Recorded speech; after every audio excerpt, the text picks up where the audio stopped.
Hello, welcome to chemistry online class. Last class we have discussed molecular weight determination of macromolecules by Ostwald-Viskar meter method, and today class we are going to discuss determination of molar mass of macromolecules by Donan membrane equilibrium method. First we understand Donan membrane equilibrium. After that, how we can calculate molar mass of the macromolecule by using this method. When a solution of an electrolyte containing a non-diffusible ion is separated by means of semi-permeable membrane from a solution having both diffusible ion, then it is found that the electrolyte gets unequally distributed. Let's take two compartments which are separated by SPM, semi-permeable membrane, and one side the electrolyte containing non-diffusible ion. Let us assume NaR, which is having Na plus and R minus. R may be any non-diffusible ion, that means maybe it is a proteins or carbohydrates which cannot pass in via SPM, semi-permeable membrane. So here I am taking Na plus and R minus in one chamber, and other solution having both diffusible ion. Let's take a electrolyte Na plus and Cl minus. Now these two solutions are separated by semi-permeable membrane. So what happened here, after some time the electrolyte is unequally distributed. What happened here, Na plus and R minus cannot diffuse through the SPM. So only the possibility is Na plus. So here Na plus and Cl minus both can be diffusible through the SPM. So first Na plus will come into here. Now overall charge on the right side will be more. To balance this electrical neutrality, one of the Cl minus also will enter, Na plus and Cl minus. So electrical neutrality it will maintain in the chamber. So here, after it is reaching a equilibrium, the electrolytes gets unequally distributed. So initially whatever the electrolyte is there in the left side and right side, it is completely unequally distributed at equilibrium condition. Let's take a further. If a solution NaR, so it is similar like Na plus R minus. R may be protein or carbohydrates, any charged macromolecules, placed one side of SPM. Let's take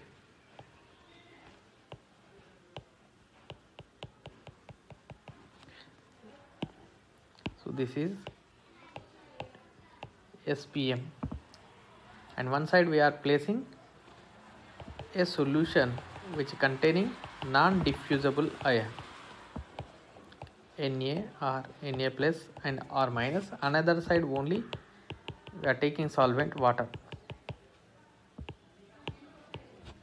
One side solution, one side solvent water. In this case what happened is Na plus cannot migrate it into water side because Na plus and R minus is a non-diffusible ion.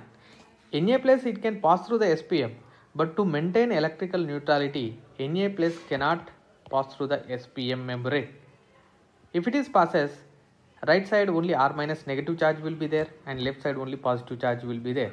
To maintain electrical neutrality, it cannot passes into the water compartment, and this observed by Gibbs, and later it was proved by the Donan, and this equilibrium is called Donan membrane equilibrium. So in this process, to maintain electrical neutrality, the non-diffusible ion it cannot pass via SPM membrane. Instead of moving electrolyte, the water will pass through the SPM to maintain equilibrium. and this equilibrium we call it as Donan membrane equilibrium. As a result of shifting of transfer through the SPM membrane transfer, the osmotic pressure which is develops, and based on that concept we have to find out the molecular weight of the polymer. Let us assume a polymer solution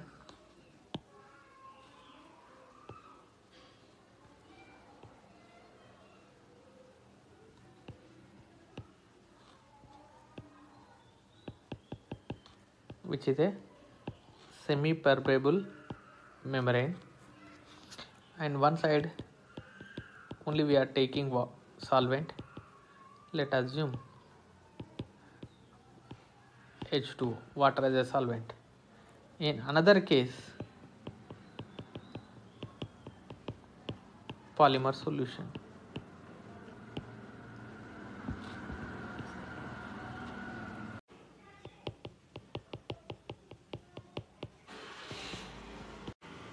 According to thermodynamics, at equilibrium, the chemical potential of identical species, here let us water, present on both sides of the membrane must be same. To attain this, the potential of water molecule to move from a lower solute concentration to high solute concentration across a semi-permeable membrane. So what happens here, the water will move from the higher potential, that is pure solvent side, to the lower potential where polymer solution. As a result, whatever the pressure is developed on the solution side is equal to osmotic pressure, and osmotic pressure we represent with pi. So let us assume a pi is a osmotic pressure of a solution in which a mole fraction of the solvent is x1. So let us assume in the polymer solution mole fraction of the solvent, that is water, is 1 and mole fraction of the solute is x2 polymer. Then the condition for equilibrium, the chemical potential of both compartment, change in the chemical potential is must be equal to 0 at equilibrium.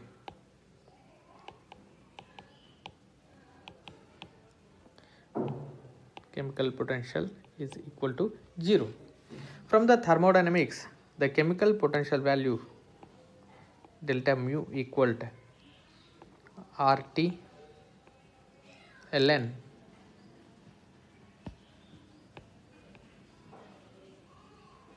activity coefficient and mole fraction of the solvent plus osmotic pressure and partial molar volume of solvent must be equal to 0.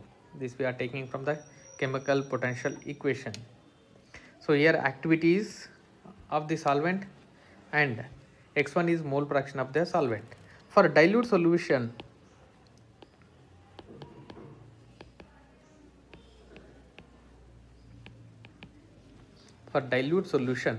activity becomes 1 and mole fraction is approximately equal to 1 because we are taking a very dilute solution, finite dilute solution, and the partial molar quantity volume, it is equal to molar volume of the pure solvent. Now I am replacing here that RT ln activity become 1, then x1 mole fraction of the solvent plus osmotic pressure into molar volume of solvent V1. Now from this equation, here mole fraction of the solvent, but we required a mole fraction of the solute, that is polymer. So x1 plus x2 equal to 1. Then instead of x1 I can write 1 minus x2. So RT ln 1 minus x2 equal to 0. Now this equation I am rearranging in this fashion. I am taking osmotic pressure pi V other side, it become minus, and then I am writing in this fashion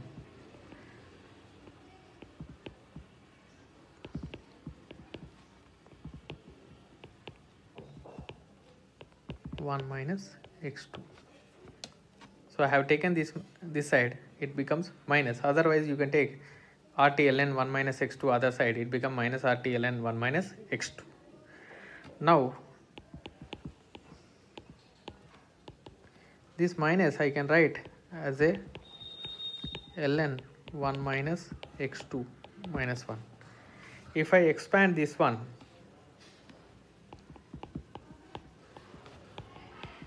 RT, it becomes ln 1 minus x2 whole power minus 1.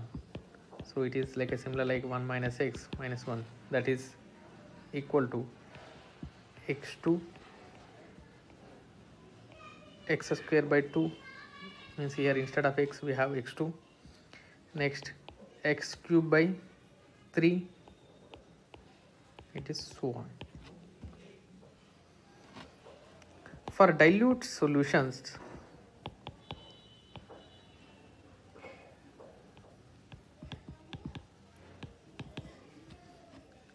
higher order terms I can neglect because the value will come as a x, it is very negligible, we can neglect. So let's we stick to these two terms. Pi equal RT x2 mole fraction of the polymer x2 square by 2. We are neglected higher order terms. So here x2 is mole fraction. Mole fraction is the concentration of the polymer by total concentration, solvent plus solute. So I am writing C by M, that is concentration of the polymer by molecular weight of the polymer. This is solute plus solvent. Here we are using a molar, 1 mole. So if I solve this for dilute solution,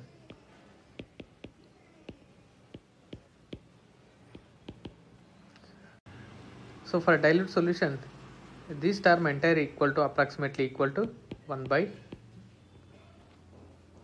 V naught. So I am substituting here x2 equal to C by M by 1 by molar value of solvent. Then this is equal to C molar volume of solvent by molecular weight of polymer. Now I am substituting instead of x2 this value, that is pi RT C V0 1 M, here x2 whole square, that is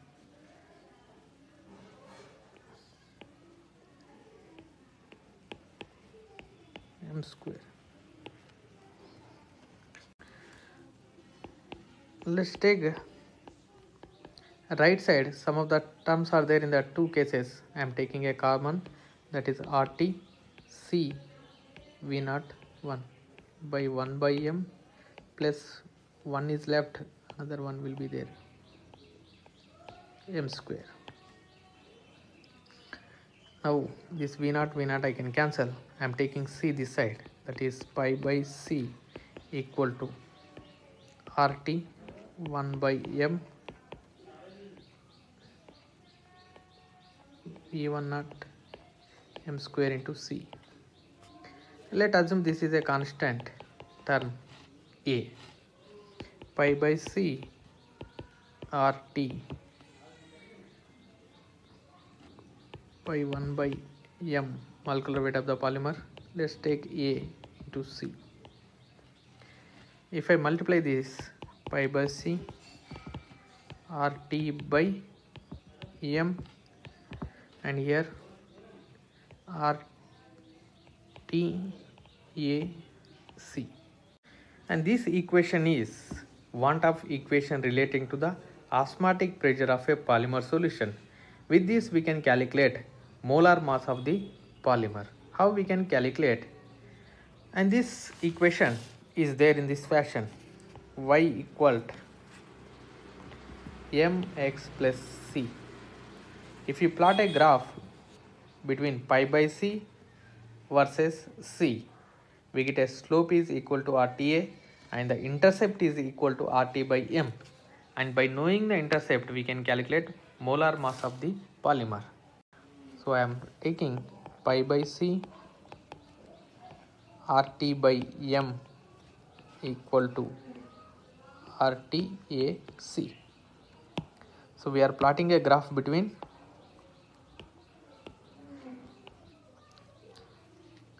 pi by c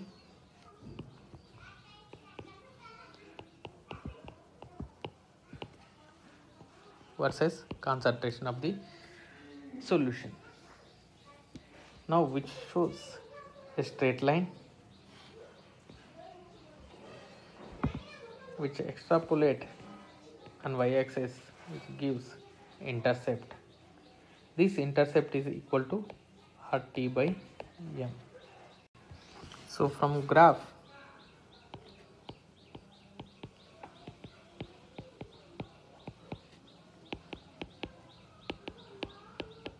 intercept equal to RT by m.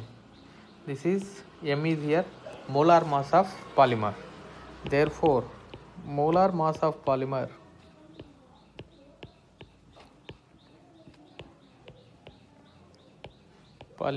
is equal to RT by intercept. So once we know the intercept value, we can calculate molar mass of the polymer. Here R is a constant and T is also at what temperature the experiment we are doing, and if we substitute, we get a molar mass of the polymer.